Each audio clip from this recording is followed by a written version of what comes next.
या देवी सर्वभूतेषु मातृरूपेण संस्थिता नमस्तस्यै नमस्तस्यै नमस्तस्यै नमो नमः। ओम दुंग दुर्गाय नमः। आप सभी को शारदीय नवरात्रि की हार्दिक शुभकामनाएं। माँ भगवती जगदम्बा की कृपा सदैव आप और आपके समस्त परिवार पर बनी रहे। दोस्तों, शारदीय नवरात्रि का आज पहला दिन है। आज की वीडियो में आप सुनने वाले हैं दुर्गा सप्तशती का प्रथम अध्याय। और हाँ, नवरात्रि के पहले दिन माँ भगवती दुर्गा के प्रथम स्वरूप माँ शैलपुत्री की पूजा की जाती है और पहले दिन कलश की स्थापना भी की जाती है। अखंड दीपक प्रज्वलित किया जाता है, ज्वारे बोए जाते हैं। माँ की चौकी अपने घर में स्थापित करके माँ का आवाहन करके और विधि विधान से माँ दुर्गा की पूजा का प्रारंभ हो जाता है नवरात्रि की प्रतिपदा तिथि से। और इसके बाद नौमी तिथि तक माँ दुर्गा के 9 स्वरूपों की हम पूजा करते हैं। और अब आप सुनेंगे दुर्गा सप्तशती का प्रथम अध्याय। और दुर्गा सप्तशती के प्रथम अध्याय से पहले सप्तश्लोकी दुर्गा का पाठ जरूर सुनना चाहिए। तो सबसे पहले आप सुनेंगे दुर्गा सप्तश्लोकी और उसके बाद से प्रथम अध्याय का पाठ आप सुनेंगे। माँ दुर्गा के नाम का उच्चारण कीजिए, ओम नमः चंडिकायै। और अब पूरे भक्तिभाव से इस पाठ का श्रवण करते हैं। भगवान शिव जी बोले, हे देवी, तुम भक्तों के लिए सुलभ हो और समस्त कर्मों का विधान करने वाली हो। कलयुग में कामनाओं की सिद्धि हेतु यदि कोई उपाय हो तो उसे अपनी वाणी द्वारा सम्यक रूप से व्यक्त करो। देवी ने कहा, हे देव, आपका मेरे ऊपर बहुत स्नेह है। कलयुग में समस्त कामनाओं को सिद्ध करने वाला जो साधन है वह मैं बतलाऊंगी, आप सुनिए। उसका नाम है अम्बा स्तुति। विनियोग है ओम। इस दुर्गा सप्तश्लोकी स्तोत्र मंत्र के नारायण ऋषि हैं। अनुष्टुप छंद है। श्री महाकाली, महालक्ष्मी और महासरस्वती देवता हैं और श्री दुर्गा की प्रसन्नता के लिए सप्तश्लोकी दुर्गा पाठ में इसका विनियोग किया जाता है। भगवती महामाया देवी ज्ञानियों के भी चित्त को बलपूर्वक खींचकर मोह में डाल देती हैं। हे माँ दुर्गे, आप स्मरण करने पर सब प्राणियों का भय हर लेती हैं और स्वस्थ पुरुषों द्वारा चिंतन करने पर उन्हें परम कल्याणमयी बुद्धि प्रदान करती हैं। दुख, दरिद्रता और भय हरने वाली हे देवी, आपके अतिरिक्त अन्य और कौन है जिसका चित्त सबका उपकार करने के लिए सदा ही दया से द्रवीभूत रहता हो। हे नारायणी, तुम हर प्रकार का मंगल प्रदान करने वाली मंगलमयी हो, कल्याणदायिनी शिवा हो। सब पुरुषार्थों को सिद्ध करने वाली शरणागत वत्सला, 3 नेत्रों वाली गौरी, तुम्हें नमस्कार है। शरण में आए हुए दीन दुखी एवं पीड़ितों की रक्षा में संलग्न रहने वाली तथा सबकी पीड़ा दूर करने वाली हे नारायणी देवी, तुम्हें नमस्कार है।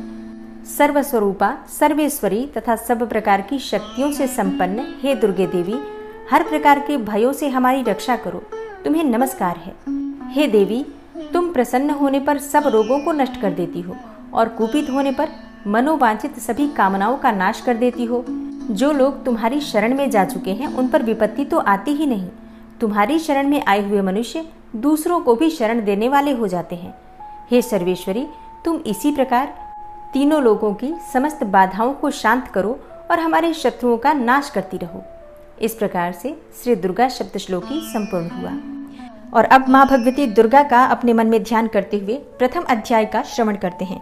इस अध्याय में मेधा ऋषि ने राजा सुरथ और समाति को भगवती की महिमा बताते हुए मधुकैटभ के वध का वर्णन किया है। ओम नमः चंडिकायै।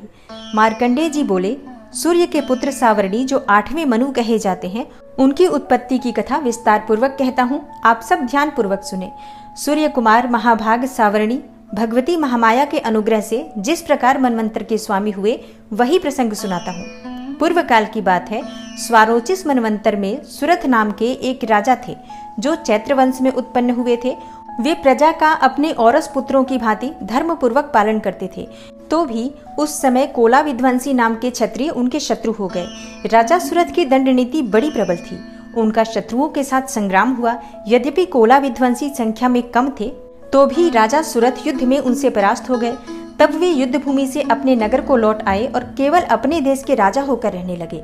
समूची पृथ्वी से अब उनका अधिकार जाता रहा, किंतु वहां भी उन प्रबल शत्रुओं ने उस समय महाभाग राजा सुरथ पर आक्रमण कर दिया।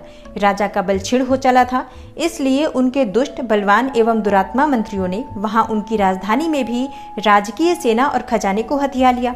सुरथ का प्रभुत्व नष्ट हो चुका था, इसलिए वे शिकार खेलने के बहाने घोड़े पर सवार हो वहां से अकेले ही एक घने जंगल में चले गए। वहां उन्होंने विप्रवर मेधा मुनि का आश्रम देखा, जहां कितने ही हिंसक जीव अपनी स्वाभाविक हिंसा वृत्ति को छोड़कर परम शांत भाव से रहते थे। मुनि के बहुत से शिष्य उस वन की शोभा बढ़ा रहे थे। वहां जाने पर मुनि ने उनका सत्कार किया और वे उन मुनि श्रेष्ठ के आश्रम पर इधर उधर विचरते हुए कुछ काल तक रहे। फिर ममता से आकृष्ट चित्त होकर वहां इस प्रकार चिंता करने लगे, पूर्व काल में मेरे पूर्वजों ने जिसका पालन किया था वही नगर आज मुझसे रहित है। पता नहीं मेरे दुराचारी भृत्यगण उसकी धर्म पूर्वक रक्षा करते हैं या नहीं। जो सदा मद की वर्षा करने वाला और शूरवीर था, वह मेरा प्रधान हाथी अब शत्रुओं के अधीन होकर न जाने किन भोगों को भोगता होगा। जो लोग मेरी कृपा, धन और भोजन पाने से सदा मेरे पीछे पीछे चलते थे, वे निश्चय ही अब दूसरे राजाओं का अनुसरण करते होंगे। उन अपव्ययी लोगों के द्वारा सदा खर्च होते रहने के कारण अत्यंत कष्ट से जमा किया हुआ मेरा वह खजाना खाली हो जाएगा। ये तथा और भी कई बातें राजा सुरथ निरंतर सोचते रहते थे। एक दिन उन्होंने वहां विप्रवर मेधा के आश्रम के निकट एक वैश्य को देखा और उससे पूछा, भाई तुम कौन हो? यहाँ तुम्हारे आने का कारण क्या है? तुम क्यों शोकग्रस्त और अनमने से दिखाई देते हो? राजा सुरथ का यह प्रेम पूर्वक कहा हुआ वचन सुनकर वैश्य ने विनीत भाव से उन्हें प्रणाम करके कहा। वैश्य बोला, हे राजन, मैं धनियों के कुल में उत्पन्न एक वैश्य हूँ। मेरा नाम समाधि है। मेरे दुष्ट स्त्री और पुरुषों ने धन के लोभ से मुझे घर से बाहर निकाल दिया है। मैं इस समय धन, स्त्री और पुत्रों से वंचित हूँ। मेरे विश्वसनीय बंधुओं ने मेरा ही धन लेकर मुझे दूर कर दिया है, इसलिए दुखी होकर मैं वन में चला आया हूँ। यहाँ रहकर मैं इस बात को नहीं जानता कि मेरे पुत्रों की, स्त्री की और स्वजनों की कुशल है या नहीं। इस समय घर में वे कुशल से रहते हैं अथवा उन्हें कोई कष्ट है। वे मेरे पुत्र कैसे हैं? क्या वे सदाचारी हैं अथवा दुराचारी हो गए हैं? राजा ने पूछा, जिन लोभी स्त्री पुत्र आदि ने धन के कारण तुम्हें घर से निकाल दिया, उनके प्रति तुम्हारे चित्त में इतना स्नेह का बंधन क्यों है? वैश्य बोला, आप मेरे विषय में जैसी बात कहते हैं वह सब ठीक है, किंतु क्या करूं, मेरा मन निष्ठुरता नहीं धारण करता। जिन्होंने धन के लोभ में पड़कर पिता के प्रति स्नेह, पति के प्रति प्रेम तथा आत्मीय जन के प्रति अनुराग को तिलांजलि दे मुझे घर से बाहर निकाल दिया है, उन्हीं के प्रति मेरे हृदय में इतना स्नेह है। हे महामते, गुणहीन बंधुओं के प्रति भी जो मेरा चित्त इस प्रकार से प्रेम मग्न हो रहा है, यह क्या है? इस बात को मैं जानकर भी नहीं जान पाता। उनके लिए मैं लंबी सांसें ले रहा हूँ और मेरा हृदय अत्यंत दुखित हो रहा है। उन लोगों में प्रेम का सर्वथा अभाव है, तो भी उनके प्रति जो मेरा मन निष्ठुर नहीं हो पाता, उसके लिए क्या करूं? मार्कंडेय जी कहते हैं, हे ब्रह्मन, तदनंतर राजाओं में श्रेष्ठ सुरथ और वह समाधि नामक वैश्य दोनों साथ साथ मेधा मुनि की सेवा में उपस्थित हुए और उनके साथ यथा योग्य न्यायानुकूल विनयपूर्ण बर्ताव करके बैठे। तत्पश्चात वैश्य और राजा ने कुछ वार्तालाप आरंभ किया। राजा ने कहा, हे भगवान, मैं आपसे एक बात पूछना चाहता हूँ, उसे बताइए। मेरा चित्त अपने अधीन न होने के कारण वह बात मेरे मन को बहुत अधिक दुख देती है। जो राज्य मेरे हाथ से चला गया है, उसमें और उसके संपूर्ण अंगों में मेरी ममता बनी हुई है। हे मुनिश्रेष्ठ, यह जानते हुए भी कि अब वह मेरा नहीं है, अज्ञानी की भांति मुझे उसके लिए दुख क्यों होता है? यह क्या है? इधर यह वैश्य भी घर से अपमानित होकर आया है। इसके पुत्र, स्त्री और भृत्यों ने इसे छोड़ दिया है। स्वजनों ने भी इसका परित्याग कर दिया है, तो भी वह उनके प्रति अत्यंत हार्दिक स्नेह रखता है। इस प्रकार यह तथा मैं दोनों ही बहुत दुखी हैं। जिसमें प्रत्यक्ष दोष देखा गया है, उस विषय के लिए भी हमारे मन में ममता जनित आकर्षण पैदा हो रहा है। हे महाभाग, हम दोनों समझदार हैं, तो भी हम में जो मोह पैदा हुआ है, यह क्या है? विवेक शून्य पुरुष की भांति मुझमें और इसमें भी यह मूढ़ता प्रत्यक्ष दिखाई देती है। तब ऋषि बोले, हे महाभाग, विषय मार्ग का ज्ञान सब जीवों को है। इसी प्रकार विषय भी सबके लिए अलग अलग है। कुछ प्राणी दिन में नहीं देखते और दूसरे रात में ही नहीं देखते, तथा कुछ जीव ऐसे हैं जो दिन और रात्रि में भी बराबर ही देखते हैं। यह ठीक है कि मनुष्य समझदार होते हैं, किंतु केवल वे ही ऐसे नहीं होते। पशु, पक्षी और मृग आदि सभी प्राणी समझदार होते हैं। मनुष्यों की समझ भी वैसी ही होती है जैसी उन मृग और पक्षियों की होती है, तथा जैसी मनुष्यों की होती है वैसी ही मृग, पक्षी आदि की भी होती है। यह तथा अन्य बातें भी प्रायः दोनों में ही समान है। समझ होने पर भी इन पक्षियों को तो देखो, ये स्वयं भूख से पीड़ित होते हुए भी मोहवश बच्चों की चोंच में कितने चाव से अन्न के दाने डाल रहे हैं। हे नरश्रेष्ठ, क्या तुम नहीं देखते कि ये मनुष्य समझदार होते हुए भी लोभवश अपने किए हुए उपकार का बदला पाने के लिए पुत्रों की अभिलाषा करते हैं? यद्यपि उनमें समझ की कमी नहीं है, तथापि वे संसार की स्थिति, जन्म मरण की परंपरा बनाए रखने वाले भगवती महामाया के प्रभाव द्वारा ममतामय भंवर से युक्त मोह के गहरे गर्त में गिराए गए हैं। इसलिए इसमें आश्चर्य नहीं करना चाहिए। जगदीश्वर भगवान विष्णु की योग निद्रा रूपा जो भगवती महामाया है, उन्हीं से यह जगत मोहित हो रहा है। वे भगवती महामाया देवी ज्ञानियों के भी चित्त को बलपूर्वक खींचकर मोह में डाल देती हैं।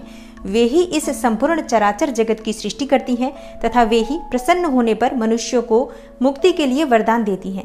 वे ही पराविद्या, संसार बंधन और मोक्ष की हेतुभूता सनातनी देवी तथा संपूर्ण ईश्वरों की भी अधीश्वरी हैं। राजा ने पूछा, हे भगवान, जिन्हें आप महामाया कहते हैं, ये देवी कौन है? ब्राह्मण, उनका आविर्भाव कैसे हुआ तथा उनके चरित्र कौन कौन हैं? ब्रह्मवेताओं में श्रेष्ठ महर्षि उन देवी का जैसा प्रभाव हो, जैसा स्वरूप हो और जिस प्रकार प्रादुर्भाव हुआ हो, वह सब मैं आपके मुख से सुनना चाहता हूँ। तब ऋषि बोले, हे राजन, वास्तव में तो ये देवी नित्य स्वरूपा ही है। संपूर्ण जगत उन्हीं का रूप है तथा उन्होंने समस्त विश्व को व्याप्त कर रखा है। तथापि उनका प्राकट्य अनेक प्रकार से होता है, वह मुझसे सुनो। यद्यपि वे नित्य और अजन्मा है, तथापि जब देवताओं का कार्य सिद्ध करने के लिए प्रकट होती हैं, उस समय लोक में उत्पन्न हुई कहलाती हैं। कल्प के अंत में जब संपूर्ण जगत एकारणों में निमग्न हो रहा था और सबके प्रभु भगवान विष्णु शेषनाग की शैया बिछाकर योग निद्रा का आश्रय ले सो रहे थे, उस समय उनके कानों के मैल से दो भयंकर असुर उत्पन्न हुए, जो मधु और कैटभ के नाम से विख्यात थे। वे दोनों ब्रह्मा जी का वध करने के लिए तैयार हो गए। भगवान विष्णु के नाभि कमल में विराजमान प्रजापति ब्रह्मा जी ने जब उन दोनों भयानक असुरों को अपने पास आया और भगवान को सोया हुआ देखा, तब एकाग्र चित्त होकर उन्होंने भगवान विष्णु को जगाने के लिए उनके नेत्रों में निवास करने वाली योग निद्रा का स्तवन आरंभ किया, जो इस विश्व की अधीश्वरी, जगत को धारण करने वाली, संसार का पालन और संहार करने वाली तथा तेजः स्वरूपा भगवान विष्णु की अनुपम शक्ति है। उन्हीं भगवती निद्रा देवी की भगवान ब्रह्मा स्तुति करने लगे। ब्रह्मा जी ने कहा, हे देवी, तुम ही स्वाहा, तुम ही स्वधा और तुम ही वसटकार हो। स्वर भी तुम्हारे ही स्वरूप है और तुम ही जीवन दायिनी सुधा हो। नित्य अक्षर प्रणव में अकार, उकार, मकार, इन तीनों मात्राओं के रूप में तुम ही स्थित हो तथा इन तीन मात्राओं के अतिरिक्त जो बिंदु रूपा नित्य अर्ध मात्रा है, जिसका विशेष रूप से उच्चारण नहीं किया जा सकता, वह भी तुम ही हो। हे देवी, तुम ही संध्या, सावित्री तथा परम जननी हो। हे देवी, तुम ही इस विश्व ब्रह्मांड को धारण करती हो। तुमसे ही इस जगत की सृष्टि होती है, तुम ही से इसका पालन होता है और सदा तुम ही कल्प के अंत में सबको अपना ग्रास बना लेती हो। हे जगन्मयी देवी, इस जगत की उत्पत्ति के समय तुम सृष्टि रूपा हो, पालन काल में स्थिति रूपा हो तथा कल्पांत के समय संहार रूप धारण करने वाली हो। तुम ही महाविद्या, महामाया, महामेधा, महास्मृति, महामोह रूपा, महादेवी और महासुरी हो और तुम ही तीनों गुणों को उत्पन्न करने वाली सबकी प्रकृति हो। भयंकर काल रात्रि, महारात्रि और मोह रात्रि भी तुम ही हो। तुम ही श्रीम, तुम ही ईश्वरी, तुम ही ह्रीम और तुम ही बोध स्वरूपा बुद्धि हो। लज्जा, पुष्टि, तुष्टि, शांति और क्षमा भी तुम ही हो। तुम खड्ग धारिणी, शूल धारिणी, घोर रूपा तथा गदा, चक्र, शंख और धनुष धारण करने वाली हो। बाण, भुशुंडी और परिघ ये भी तुम्हारे अस्त्र हैं। तुम सौम्य और सौम्यतर हो। इतना ही नहीं, जितने भी सौम्य एवं सुंदर पदार्थ हैं, उन सबकी अपेक्षा तुम अत्यधिक सुंदरी हो। पर और अपर, सबसे परे रहने वाली परमेश्वरी तुम ही हो। हे सर्वस्वरूपे देवी, कहीं भी सत असत रूप जो कुछ वस्तुएं हैं और उन सबकी जो शक्ति है, वह तुम ही हो। ऐसी अवस्था में तुम्हारी स्तुति क्या हो सकती है? जो इस जगत की सृष्टि, पालन और संहार करते हैं, उन भगवान को भी जब तुमने निद्रा के अधीन कर दिया है, तब तुम्हारी स्तुति करने में यहाँ कौन समर्थ हो सकता है? मुझको, भगवान शंकर को तथा भगवान विष्णु को भी तुमने ही शरीर धारण कराया है, अतः तुम्हारी स्तुति करने की शक्ति किसमें है? हे देवी, तुम तो अपने इन उदार प्रभावों से ही प्रशंसित हो। ये जो दोनों दुर्धर असुर मधु और कैटभ हैं, इनको मोह में डाल दो और जगदीश्वर भगवान विष्णु को शीघ्र ही जगा दो और इसके साथ ही इनके भीतर इन दोनों महान असुरों को मार डालने की बुद्धि उत्पन्न कर दो। तब ऋषि कहते हैं, हे राजन, जब ब्रह्मा जी ने वहां मधु और कैटभ को मारने के उद्देश्य से भगवान विष्णु को जगाने के लिए तमोगुण की अधिष्ठात्री देवी योग निद्रा की इस प्रकार स्तुति की, तब वे भगवान के नेत्र, मुख, नासिका, बाहु, हृदय और वक्षस्थल से निकलकर अव्यक्त जन्मा ब्रह्मा जी की दृष्टि के समक्ष खड़ी हो गईं। योग निद्रा से मुक्त होने पर जगत के स्वामी भगवान जनार्दन उस एकारणव के जल में शेषनाग की सैया से जाग उठे। फिर उन्होंने उन दोनों असुरों को देखा। वे दुरात्मा मधु और कैटभ अत्यंत बलवान तथा पराक्रमी थे। वे क्रोध से लाल आंखें किए ब्रह्मा जी को खा जाने के लिए उद्योग कर रहे थे। तब भगवान श्री हरि ने उठकर उन दोनों के साथ 5000 वर्षों तक केवल बाहु युद्ध किया। वे दोनों भी अत्यंत बल के कारण उन्मत्त हो रहे थे। इधर महामाया ने भी उन्हें मोह में डाल रखा था, इसलिए वे भगवान विष्णु से कहने लगे, हम तुम्हारी वीरता से संतुष्ट हैं, तुम हम लोगों से कोई वर मांगो। श्री भगवान बोले, यदि तुम दोनों मुझ पर प्रसन्न हो तो अब मेरे हाथ से मारे जाओ, बस इतना सा ही मैंने वर मांगा है, यहाँ दूसरे किसी वर से क्या लेना है। ऋषि कहते हैं, इस प्रकार धोखे में आ जाने पर जब उन्होंने संपूर्ण जगत में जल ही जल देखा, तब कमल नयन भगवान से कहा, जहाँ पृथ्वी जल में डूबी हुई न हो, जहाँ सूखा स्थान हो, वहीं हमारा वध करो। ऋषि कहते हैं, तब तथास्तु कहकर शंख चक्र और गदा धारण करने वाले भगवान ने उन दोनों के मस्तक अपनी जांघ पर रखकर चक्र से काट डाले। इस प्रकार ये देवी महामाया ब्रह्मा जी की स्तुति करने पर स्वयं प्रकट हुई थी। अब पुनः तुमसे उनके प्रभाव का वर्णन करता हूँ, सुनो। इस प्रकार श्री मार्कंडेय पुराण में सावर्णिक मनवंतर की कथा के अंतर्गत देवी महात्म्य में मधु कैटभ वध नामक पहला अध्याय पूरा हुआ और इसके आगे के अध्याय आप कल सुनेंगे। नवरात्रि के दूसरे दिन दुर्गा सप्तशती के दूसरे और तीसरे अध्याय को पढ़ा जाता है और सुना जाता है, तो कल आप दूसरे और तीसरे अध्याय को सुनेंगे। तो आगे के अध्याय भी आप लोग जरूर सुनिए और चैनल से जुड़े रहिए, सब्सक्राइब करके बेल आइकन को भी प्रेस कर लीजिए। और वीडियो कैसी लगी जरूर बताइए। मैं मिलती हूँ आपसे अगली वीडियो में।